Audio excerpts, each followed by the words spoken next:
नमस्ते दोस्तों। आशा है कि आप सब स्वस्थ और प्रसन्न होंगे। अगर आपको मेरी कहानियां और कहानी कहने का अंदाज पसंद आए तो इसे अपने परिवार और दोस्तों के साथ भी जरूर शेयर करें। कृपया मुझे सपोर्ट करें, चैनल को सब्सक्राइब, लाइक, शेयर, कमेंट करें और नोटिफिकेशन आइकन को ऑन करें। दोस्तों, प्लेलिस्ट में मौजूद बाकी कहानियां भी जरूर देखें। आज से हम एक नई रोमांचक कहानी की यात्रा शुरू कर रहे हैं, ब्रह्मपुत्र का धारीदार आतंक। ये कहानी हमें ले जाएगी ब्रिटिश राज के उन दिनों में, जब असम के ब्रह्मपुत्र के किनारे फैले जंगली घास के मैदान रहस्यों और खतरों से भरे रहते थे। ये कथा वहां के स्थानीय लोगों के पूर्वजों द्वारा पीढ़ी दर पीढ़ी सुनाई जाने वाली लोक कथाओं पर आधारित है। इसी कारण इसमें कई स्थान, घटनाएं और पात्रों के नाम काल्पनिक रूप से गढ़े गए हैं। यदि ये किसी जीवित या मृत व्यक्ति से मेल खाए तो ये मात्र एक संयोग होगा। इस कहानी को मैं 3 भागों में आपके सामने प्रस्तुत करूंगा और आज हम इसका पहला भाग शुरू करने जा रहे हैं। तो आइए बिना देर किए डूब चले इस रहस्यमयी और रोमांचक कथा की गहराइयों में। दोस्तों, ब्रह्मपुत्र की हवाओं में आज भी कुछ ऐसी कहानियां तैरती हैं जिन्हें सुनकर रूह कांप उठती है। कहा जाता है कि उस समय जब भारत पर अंग्रेजों का राज था, असम के इन असीम घास के मैदानों में एक साया मंडराता था। एक ऐसा साया जिसके निशान धारीदार थे और जिसका नाम सुनते ही गांव वालों की सांसें थम जाती थी। ब्रह्मपुत्र, एक ऐसा नाम जिसको सुनते ही मन में बेकाबू लहरों की छवि उभर आती है। लेकिन दोस्तों, इस विशाल नदी के किनारे फैले जंगलों और घास के मैदानों में एक समय ऐसा भी था जब हर कदम पर मौत घात लगाए बैठी थी। ये कहानी है उसी दौर की, ब्रिटिश राज के समय की। गांव वालों का जीवन पूरी तरह जंगल और नदी पर निर्भर था। वे मछली पकड़ते, लकड़ी काटते और खेती करते थे।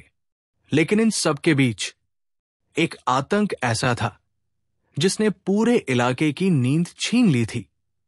लोग उसे धारीदार आतंक कहते थे। हां, एक खूंखार बाघ। उसकी आंखें खूंखार थी, उसकी दहाड़ आसमान चीर देने वाली और उसकी चाल इतनी तेज कि बंदूक लेकर खड़ा शिकारी भी कांप उठे। गांव के बुजुर्ग कहते थे, ये बाघ साधारण शिकारी नहीं था, क्योंकि ये बाघ लगभग रोज ही शिकार करता था। ये जंगल का साया है। वो सिर्फ जानवरों को ही नहीं, इंसानों को भी चुन चुन कर शिकार बनाता था। खेतों में हल चलाते किसान, नदी से लौटते मछुआरे, यहां तक कि जंगल से लकड़ी लेकर लौटती औरतें, कितने ही लोग बिना कोई निशान छोड़े इस बाघ की भूख में समा चुके थे। ऐसा डर था कि सूरज ढलते ही पूरा गांव मौत की चादर ओढ़ लेता। दरवाजे कसकर बंद कर दिए जाते, अलाव बुझा दिए जाते। बच्चे अपनी मां की गोद में सिसकते हुए पूछते, मां, वो बाघ हमें खाने तो नहीं आएगा ना? माएं उन्हें सीने से लगाकर कहती, सो जा बेटा, देवी हमारी रखवाली करेगी, बाघ हमें कुछ नहीं करेगा। लेकिन दिल के भीतर सब जानते थे, देवी की प्रार्थना जितनी तेज होती, उतनी ही तेज डर की परछाइयां भी बढ़ती। सांझ ढलते ही हवा में गीली मिट्टी और भैंसों के गोबर की गंध भर जाती। दूर कहीं बादल गरजते, झींगुर अपनी अंथक रट लगाए रहते। रसोई की आग से उठता धुआं धीरे धीरे अंधेरे में घुलकर किसी अदृश्य खतरे का आभास देने लगता। यही वो घड़ी थी जब दिन और रात का संगम होता, जब धरती और आकाश के बीच सन्नाटा भारी हो जाता। उसी वक्त पहली फुसफुसाहटें फैलनी शुरू होती। कोई कहता, मवेशी के गले चीरे हुए मिले हैं। कोई बोलता, धान के खेत के पास मिट्टी में तो देख, कितने बड़े पंजे का निशान है। और फिर आधी रात को कहीं दूर से एक अजीब सी दहाड़ सुनाई देती। ऐसी दहाड़ मानो जंगल खुद सांस ले रहा हो। कुत्ते तक अपने पैरों में सिमटकर चुप हो जाते। पूरा गांव अपनी सांसें रोक लेता, जैसे डरता हो कि जरा सी आहट भी उस बाघ को दरवाजे तक ले आएगी। बुजुर्ग बोलते, ये वही बूढ़ा नर बाघ है जिसे जवान बाघों ने जंगल से भगा दिया। जवान लोग हंसकर बोलते, अरे बुजुर्गों की कहानियां हैं। पर जब पहला आदमी गायब हुआ, तब सबकी हंसी गायब हो गई। उस रात चांदनी में ब्रह्मपुत्र नदी चुपचाप पसरी पड़ी थी। पानी की सतह चांदी जैसी चमक रही थी। बीच बीच में लहरें बस हल्का सा कांप रही थी। दोनों किनारों पर हाथी घास हवा में सरसराती थी, इतनी ऊंची कि आदमी का सिर भी उसमें खो जाए। और उसी हरी समुंदर जैसी घास में कोई था, धीरे धीरे सोच समझकर बिना आवाज के चल रहा था। हवा में मानसून की भीनी मिट्टी की खुशबू थी। कहीं मेंढक टर्रा रहे थे, कहीं झींगुर गा रहे थे। नदी के ऊपर कहीं दूर एक मछुआरे की नाव का लालटेन टिमटिमा रहा था। फिर अचानक मेंढकों की आवाज बंद हो गई। सरकंडों में से एक बगुला फड़फड़ाकर उड़ा। सफेद पंख चमके, उसकी चीख ने रात का सन्नाटा तोड़ दिया। घास की सरसराहट थम गई, मानो पूरी धरती सांस रोके खड़ी हो। और उसी चुप्पी में सुनाई दी गहरी गरजदार आवाज। दहाड़ नहीं, मगर ऐसी कि पैरों के नीचे की मिट्टी कांप जाए। जब तक वो आवाज थमी, चांद काले बादलों के पीछे छुप गया था। पूरा मैदान अंधेरे में डूब चुका था। और उस अंधेरे में कहीं कोई आंखें देख रही थी। दोस्तों, उस साल मानसून ऐसा बैठा था, असम पर जैसे कोई भारी भरकम कफन डाल दिया हो। आसमान खाकी रंग का, सूरज का रंग फीका पड़ गया था। सुबह की किरण भी बस कहीं कहीं बादलों के बीच से झांक पाती, जैसे चुपके से देखने आई हो। नीचे बाढ़ मैदान फैला था, बस फैला ही चला गया। हरे सुनहरे हाथी घास का इतना बड़ा समंदर की आंखें थक जाए। घास के फूल वाले सिरे हवा के संग वैसे ही डोलते जैसे सदियों से डोलते आए हैं। बागमारी गांव तो थोड़ा ऊंचाई पर था, दलदल से बचा हुआ। बस मिट्टी के फर्श, बांस की दीवारें, ऊपर छप्पर की छत। घर ऐसे सटे हुए जैसे तूफान से बचने के लिए एक दूसरे का हाथ थामे हों। हवा में गीली मिट्टी और जलती लकड़ी की गंध बसी थी। औरतें चूल्हे पर गीली लकड़ी में आग सुलगाने में लगी थी। बच्चे घरों के बीच आधे भूखे मुर्गों को दौड़ा रहे थे। सुबह सुबह चाय की भाप और धीमी धीमी बातें। वहीं से काना फूसी शुरू हुई। बूढ़ा रतन, जिसकी पीठ उम्र से झुक गई थी और चेहरा धूप में चमड़े जैसा हो गया था, चाय की दुकान के पास खड़ा होकर बोला, कल रात वो बकरी उठा ले गया। किसी ने पूछा, बकरी किसकी? राजू की। रस्सी तो कुतर के छोड़ दी। कीचड़ में पंजों के निशान रह गए। पंजों के निशान सुनते ही सबके कान खड़े हो गए। ये न तो सियार के थे, न तेंदुए के, इससे कहीं बड़े। इतना बड़ा पंजा कि आदमी का पूरा फैला हुआ हाथ उसमें गुम हो जाए। पिछले कई हफ्तों से अजीब अजीब आवाजें आ रही थी। रात में बाढ़ मैदान से गहरी दहाड़े उठती, इतनी दूर की दिखे ना, पर इतनी गहरी कि सुनते ही सीना हिल जाए। फिर तो घास में परछाइयों की बातें शुरू हो गई। मवेशी गायब, धान के खेत रौंदे हुए। शाम होते होते बातें और डरावनी हो गई। कोई कहता, मैंने अपनी आंखों से देखा, घास का एक हिस्सा बिल्कुल दबा पड़ा था, उसमें कस्तूरी और खून की गंध थी। कोई कसम खाकर कहे, सांस ढलते मैंने 2 हरी आंखें देखी, स्थिर, टिकी हुई और बस देखती रही। उस रात बच्चों को जल्दी घर में बुला लिया गया। दरवाजे बंद, आग देर तक जलती रही। कुत्ते तक चुप थे, कान ताने अंधेरे की ओर सुनते हुए। और गांव के आखिरी बास की बाढ़ से आगे घास हौले हौले जैसे सोच समझकर हिल रही थी। हवा तो बिल्कुल भी नहीं चल रही थी। उस सुबह सूरज भी जैसे डर डर के निकला, कोहरे की पतली चादर में लिपटा, बस फीकी सी रोशनी धान के खेतों पर डाल रहा था। धान की बालियों पर पानी की बूंदें मोतियों सी चमक रही थी और कहीं दूर कोयल की आवाज ठहरी हुई हवा में तैर रही थी। कालबाड़ी का रमेश, भला किसान आदमी, नंगे पांव खेतों के बीच की पगडंडी पर चल रहा था, कंधे पर रस्सी लटकाए। साथ में उसके भैंसे सुस्त चाल में चल रहे थे, मगर आज जानवर बेचैन थे। कान फड़काते, नथुने फैलाकर हवा को सूंघते, जैसे कोई अनजानी गंध आ रही हो। रमेश ने चारों तरफ देखा।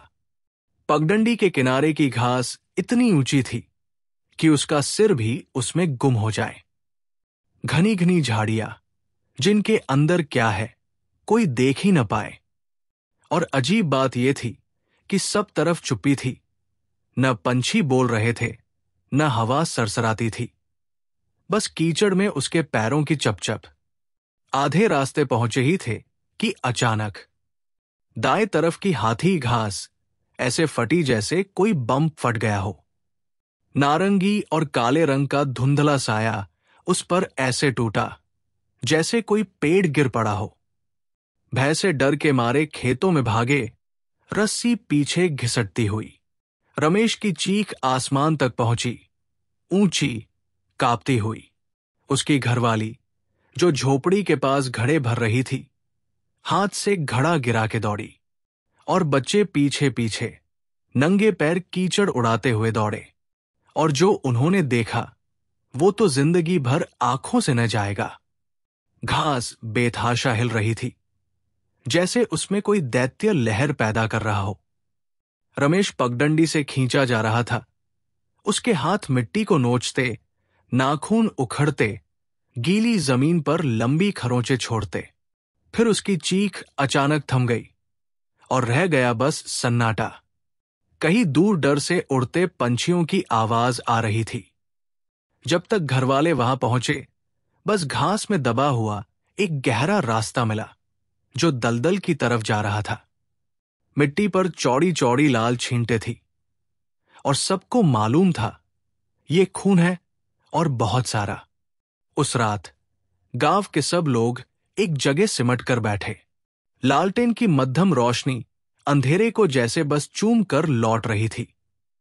सांझ के बाद कोई पगडंडी पर नहीं निकला। बागमारी की बातें, जो पहले आधी आधी फुसफुसाहट में होती थी, अब डर से भरी पक्की बातों में बदल गई। और फिर दूर चांदनी में नहाए मैदान के उस पार से एक दहाड़ आई, धीमी, लंबी, जो जमीन के साथ लुढ़कती हुई कालबाड़ी के हर आदमी, औरत और बच्चे के पैरों तक आ पहुंची। दोस्तों, कालबाड़ी में जो हुआ उसकी खबर जिले के बड़े दफ्तर तक पहुंचने में पूरे 3 दिन लग गए। अब ये मत समझना कि संदेश भेजने में देर लगी। नहीं, जो आदमी खबर लेकर जा रहे थे उन्हीं के पांव पीछे खिंच रहे थे। अब कोई भी अकेला बाढ़ मैदान में चलना नहीं चाहता था। जब आखिरकार चिट्ठी पहुंची तो बस एक मुड़ा तुड़ा कागज था, जल्दबाजी में लिखा गया। उसे एक बेचारा डाक दौड़िया लाया, जिसके हाथ कांप रहे थे। और हां, वो जवाब का इंतजार करने के नाम पर वहां एक पल भी नहीं रुका। कागज मेज पर रखकर उल्टे पांव लौट गया। जिले के दफ्तर में अंग्रेज बाबू का कर्मचारी एडवर्ड हारकट चाय पीते पीते ही उस कागज को पढ़ गया। लिखा था, आदमी को बाघ ने मारा, कच्ची पक्की लिखावट में। जगह कालबाड़ी बस्ती। आगे बस इतना, घास में खींच ले गया।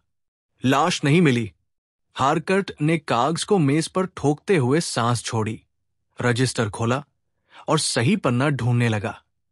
कमरे में गीली स्याही और पुराने चमड़े की महक थी। खिड़कियों से चाय के बागान और गीली मिट्टी की गंध भीतर आ रही थी। दरवाजे पर पीटर लायल खड़ा था, चाय बागान का हाकिम, खाकी कमीज एकदम चमचमाती, बगल में हेलमेट दबाए, और आवाज में आलस टपकता हुआ। फिर एक, उसने पूछा। हां, हारकट बोला, पन्ना पलटते हुए। अगर बकरी वाले मामलों को भी गिन ले तो। 5वां, लायल हंसकर बोला, जल्दी ही शिकारी बुलाएंगे। मगर दोस्तों, जिला दफ्तर इन कामों में बहुत सुस्त था। सुस्त वो तो कहना भी कम है। अंग्रेजी राज का दफ्तर ऐसे चलता जैसे थकी हुई बैलगाड़ी। हर मामले में कागज भरना, मुहर लगाना, साइन करना और फिर सही बाबू तक पहुंचना। हर मौत बस एक लाइन बनकर रजिस्टर में दर्ज हो जाती, बाकी सब फाइलों में दबा दी जाती। और उधर जब ये बाबू लोग चाय के साथ बातें कर रहे थे तो गांव के लोग पेड़ों में सो रहे थे। बांस के मचान जैसे हड्डी के ढांचे आंगनों में खड़े थे। हर शाम कंबल पानी के घड़े ऊपर खींच लिए जाते और आखिरी रोशनी जाते जाते सब शाखाओं में जा बैठते। बच्चे अपनी मां की गोद में सिमटे रहते, नीचे की हिलती घास को ऐसे घूरते जैसे वो घास नहीं बल्कि किसी दैत्य की सांस हो। मर्द भाले और पुरानी बंदूकें पकड़े चांदनी में सबसे हल्की हरकत भी पकड़ने को तैयार बैठे रहते। एक रात बाघमारी में ही एक कुत्ता भौंकने लगा, फिर चिल्लाया, फिर ऐसी चुप्पी कि जो भी जाग रहा था उसका दिल जैसे थम गया। सुबह बस वही दबा हुआ घास का टुकड़ा मिला जहां कुत्ता भौंका था।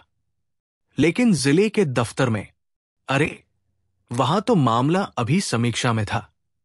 मुहर लगी चिट्ठी आउटरे में पड़ी थी, अगले हफ्ते के शिलांग जाने वाली डाक का इंतजार करती हुई।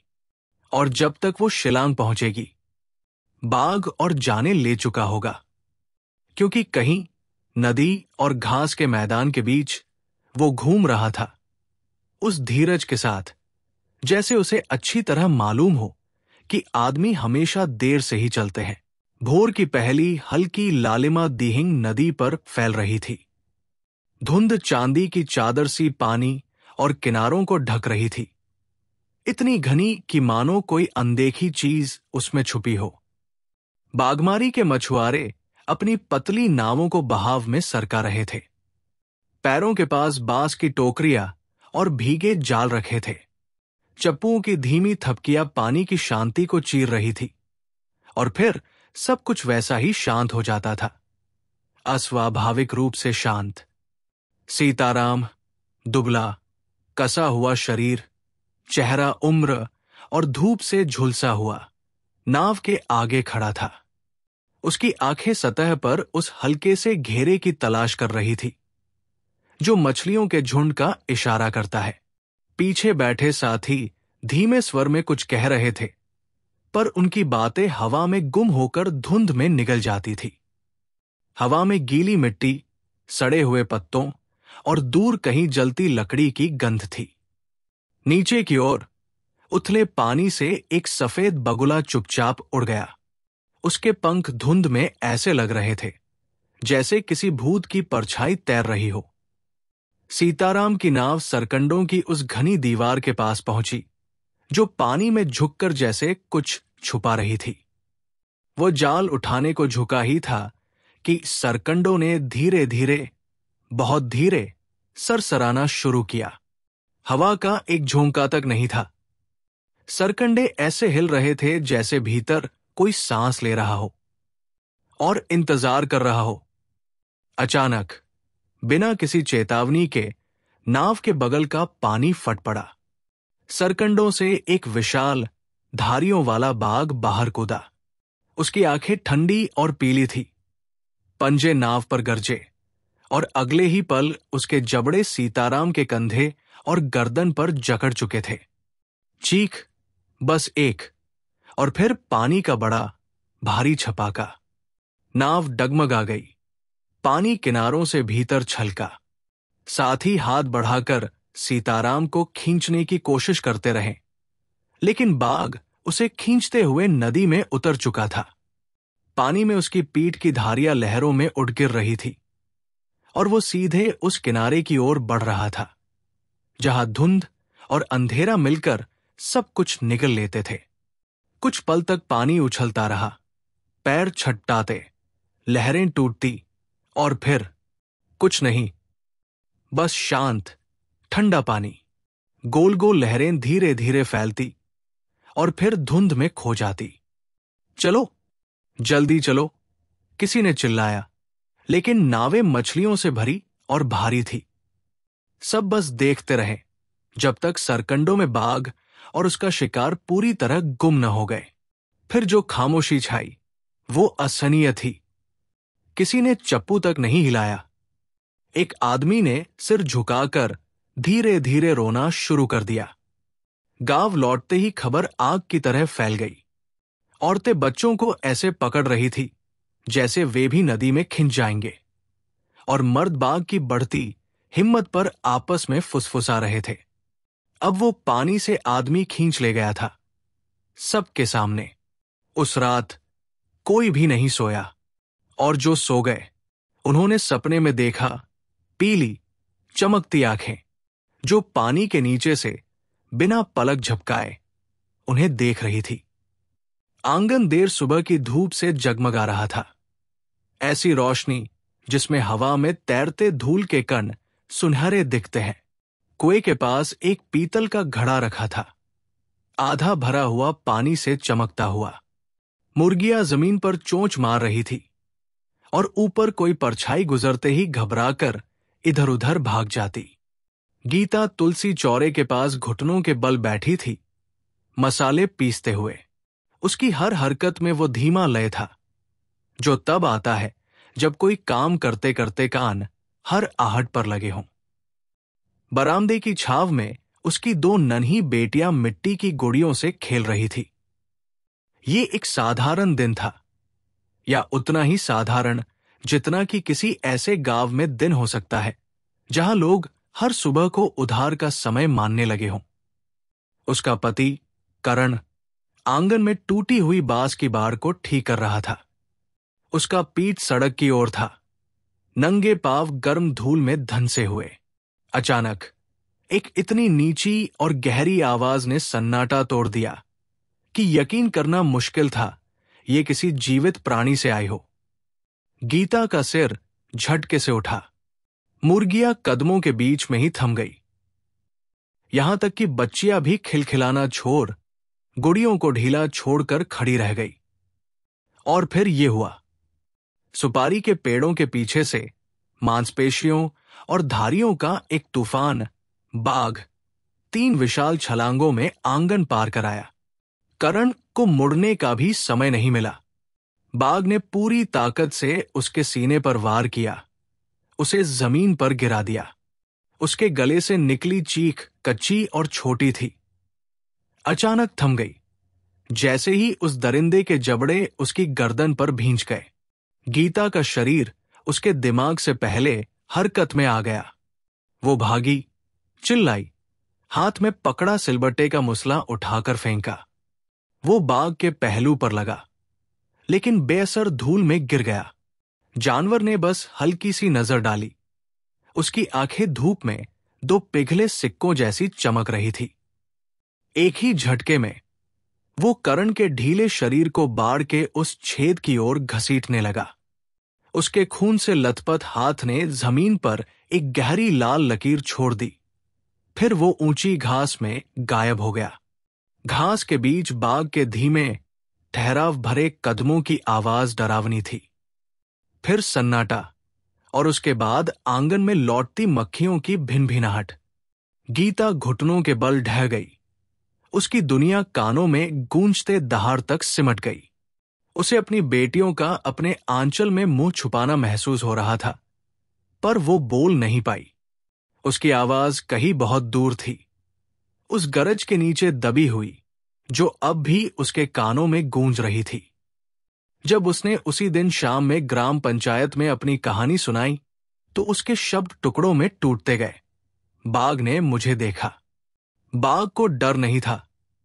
बाघ ने करण को ऐसे उठा लिया जैसे वो कुछ भी ना हो। सुनने वाले मर्द बेचैनी से परेशान होने लगे। उनकी नजरें खेतों की ओर खिंच गई। संदेश साफ था, बाघ अब इंसानों से नहीं डरता। वो दिन दहाड़े आंगन में आया और आदमी को उसके घर के बीचों बीच से उठा ले गया। और जैसे ही गीता की आवाज थम गई, गांव के पार घास में एक हवा लहराई, धीमी, लहरदार, मानो कोई जीव वहां रेंग रहा हो। दोस्तों, आज हम इस कहानी के पहले भाग को यही समाप्त करते हैं। आशा है कि आपको ये कहानी पसंद आई होगी। अगर हाँ, तो कृपया लाइक, सब्सक्राइब, शेयर और कमेंट करना न भूलें। मैं जल्द ही इस कहानी के दूसरे भाग के साथ वापस आऊंगा। तब तक अपना ख्याल रखें और अलविदा।